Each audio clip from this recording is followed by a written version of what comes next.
Hello everyone, welcome back to my channel Mridus Good Life.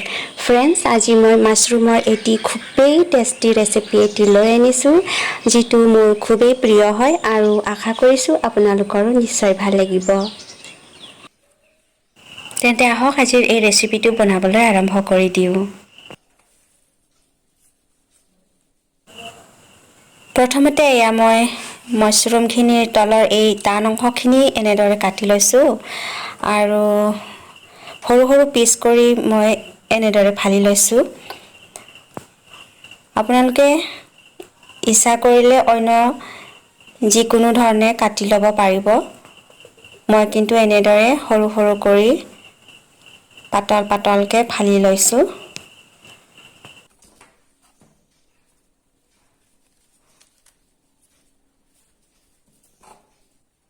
ইচ্ছা কৰিলে মাশৰুমৰ তলৰ এই টান অংশখিনিও ৰান্ধি খাব পাৰি, কিন্তু সিজোতে অলপ টাইমটো বেছি লাগে, গতিকে মই পেলাই দিছো আৰু এনেদৰে দীঘলীয়াকে মই ফালি লৈছো মাশৰুমখিনি। মাশৰুমখিনি টুকুৰা কৰি লোৱাৰ পিছত এতিয়া মই অলপ গৰম পানী মানে একেবাৰে গৰম পানী নহয়, কুহুমীয়া পানী দি প্ৰায় আধা ঘণ্টা মানৰ কাৰণে এনেদৰে ডুবাই ৰাখিছো। মাশৰুমখিনি গৰম পানীত তিয়াই ৰখাৰ পিছত এতিয়া ঠাণ্ডা পানীৰে ধুনীয়াকৈ ধুই ল'ব লাগিব। গতিকে মই মাশৰুমখিনি ঠাণ্ডা পানীৰে এনেদৰে ধুই লৈছো আৰু যিমান পাৰি চেপি ইয়াৰ পানীখিনি উলিয়াবলৈ চেষ্টা কৰিছো। এনেদৰে পানীখিনি চেপি উলিয়াই নল'লে ৰান্ধোতে বহুতখিনি এক্সট্ৰা পানী হৈ যায়, গতিকে মই যিমান পাৰো পানীখিনি উলিয়াবলৈ চেষ্টা কৰিছো। আৰু এয়া চাওক, মোৰ মাশৰুমখিনি ধোৱা হৈ গ'ল। সো এতিয়া মই ৰান্ধিবলৈ আৰম্ভ কৰি দিওঁ। ফ্ৰেণ্ডছ, আজিৰ ৰেচিপিটোৰ বাবে মই অলপ এক্সট্ৰা ইনগ্ৰেডিয়েণ্টছ গোট কৰি ৰাখিছোঁ। বিলাহী সৰু সাইজৰ দুটা কাটি লৈছোঁ, আদা নহৰু খুন্দি লৈছোঁ অলপ, আৰু অলপ পিঁয়াজ কাটি লৈছোঁ। আৰু আগলৈ চাই থাকক আজিৰ ৰেচিপিটোত মই আৰু কি মছলা ইউজ কৰিছোঁ। এতিয়া কেৰাহী এখন পাতি লৈ মই মিঠাতেল অলপ দি দিছোঁ আৰু মিঠাতেলখিনি গৰম হোৱাৰ লগে লগে গোটা জিৰা অলপ এনেদৰে দি দিছোঁ আৰু লগতে দিছোঁ দুখিলা তেজপাত আৰু দিছোঁ সৰু সৰু সাইজৰ শুকান জলকীয়া দুটা। আজিৰ এই ৰেচিপিটোত বহুত বেছি মিঠাতেল ইউজ কৰিব লাগিব বুলি তেনেকুৱা কোনো কথা নাই। অতি কম তেলতে আজিৰ ৰেচিপিটো বহুত টেষ্টি হৈ যায়। সো আপোনালোকে নিজৰ ইচ্ছামতে মিঠাতেল কম বেছি কৰি ল'ব পাৰিব। আৰু এতিয়া মই দিবলৈ লৈছোঁ কাটি থোৱা পিঁয়াজখিনি।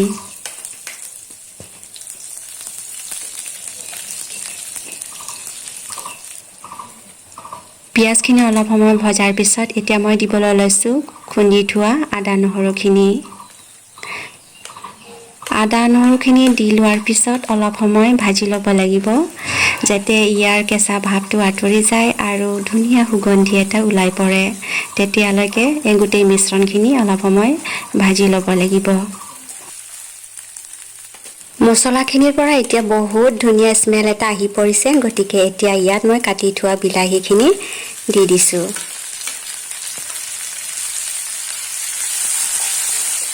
অলপ সময় এনেদৰে লৰাই মেলি এতিয়া ইয়াত মই এচামুচ নিমখ দি দিছোঁ। নিমখ দিলে বিলাহীখিনি সোনকালে গলি যাব। সো মই ইয়াত এচামুচ নিমখ এড কৰি দিছোঁ। আপোনালোকে নিজৰ সোৱাদ অনুযায়ী নিমখৰ পৰিমাণটো কম বেছি কৰি ল'ব। আৰু এনেদৰে লৰাই মেলি মই অলপ সময়ৰ কাৰণে এনেদৰে ঢাকি ৰাখিছোঁ। অলপ সময় ঢাকি ৰখাৰ পিছত বিলাহীখিনি ধুনীয়াকৈ সিজি গৈছে আৰু হেতাখনেৰে মই এনেদৰে খুন্দি বিলাহীখিনি মিহি কৰি লৈছোঁ। আৰু আপোনালোকে দেখিছে যে বিলাহীখিনি মছলাখিনিৰ সৈতে বহুত ধুনীয়াকৈ মিলি গৈছে। গতিকে এতিয়া ইয়াত মই মাশৰুমখিনি এনেদৰে দি দিছোঁ। ফ্ৰেণ্ডছ, আপোনালোকেতো জানে যে মাশৰুমৰ বহুত ধৰণৰ প্ৰজাতিৰ থাকে আৰু ইয়াক নেচাৰেলি পোৱা যায়, কিন্তু আজিকালি মানুহে ধানৰ খেৰ ইত্যাদি ব্যৱহাৰ কৰি নিজৰ ঘৰতে ইয়াৰ খেতি কৰিবলৈ লৈছে। আৰু আপোনালোকে দেখিছে যে মই এতিয়া মাশৰুমখিনি বিলাহীখিনিৰ সৈতে ধুনীয়াকৈ এনেদৰে মিলাই লৈছোঁ আৰু ঢাকি ৰাখিলোঁ। আৰু তেতিয়ালৈকে মই ইয়াৰ মেইন ইনগ্ৰেডিয়েন্টছটো প্ৰস্তুত কৰি লৈছোঁ। তাৰ বাবে মই লৈছোঁ আধা বাটি দৈ, ইয়াতে দি দিছোঁ এচামুচ ধনিয়াৰ গুড়ি, অলপ দিছোঁ হালধি আৰু দিছোঁ অলপ নিমখ আৰু দিছোঁ অকণমান একেবাৰে কমকৈ জিৰাৰ গুড়ি আৰু গোটেইখিনি ধুনীয়াকৈ এনেদৰে মিলাই লৈছোঁ। মছলাৰ পৰিমাণখিনি আপোনালোকে নিজৰ ইচ্ছামতে মানে মাছৰুমখিনিৰ পৰিমাণটো চাই কম বেছি কৰি ল'ব। আৰু এতিয়া মই ইয়াৰ ঢাকনিখন উঠাই চালোঁ, ইয়াৰ মাছৰুমে বহুতখিনি পানী এৰি দিছে। চ' মই মাছৰুমখিনি এনেদৰে অলপ সময় লৰাই মেলি আকৌ এবাৰ ঢাকি ৰাখিলোঁ।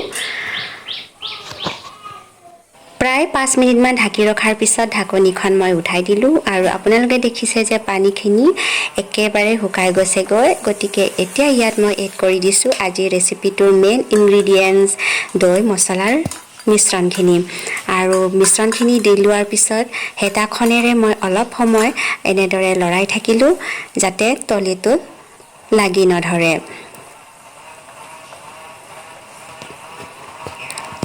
চ' এতিয়া ইয়াত মই এড কৰি দিছোঁ 2 বাটি পানী। যিটো বাটিৰে দৈ লৈছিলোঁ সেই বাটিটোৰে ইয়াত মই 2 বাটি পানী এড কৰি দিছোঁ। এয়া এবাটি পানী এড কৰি দিলোঁ আৰু এবাটি ইয়াত পানী দি দিছোঁ আৰু এবাৰ গোটেই মিশ্ৰণখিনি ধুনীয়াকৈ মিক্স কৰি লৈ প্ৰায় 5 মিনিটমানৰ কাৰণে এনেদৰে পুনৰ ঢাকি ৰাখিলোঁ আৰু 5 মিনিট পিছত মই ঢাকনিখন উঠাই দিলোঁ আৰু এইবাৰ মই শেষত আৰু এবিধ মছলা এড কৰিম। সেয়া হৈছে গৰম মছলা। এয়া অকণমান গৰম মছলা মই শেষত এড কৰি দিছোঁ। গৰম মছলাখিনি দিয়াৰ লগে লগে আঞ্জাখন বহুত বেছি টেষ্টি হৈ যায় আৰু বহুত ধুনীয়া সুগন্ধি এটা আহি যায়। চ' ফ্ৰেণ্ডছ, আজি আমাৰ দৈ মাছৰুমৰ চব্জি ৰেডি হৈ গ'ল।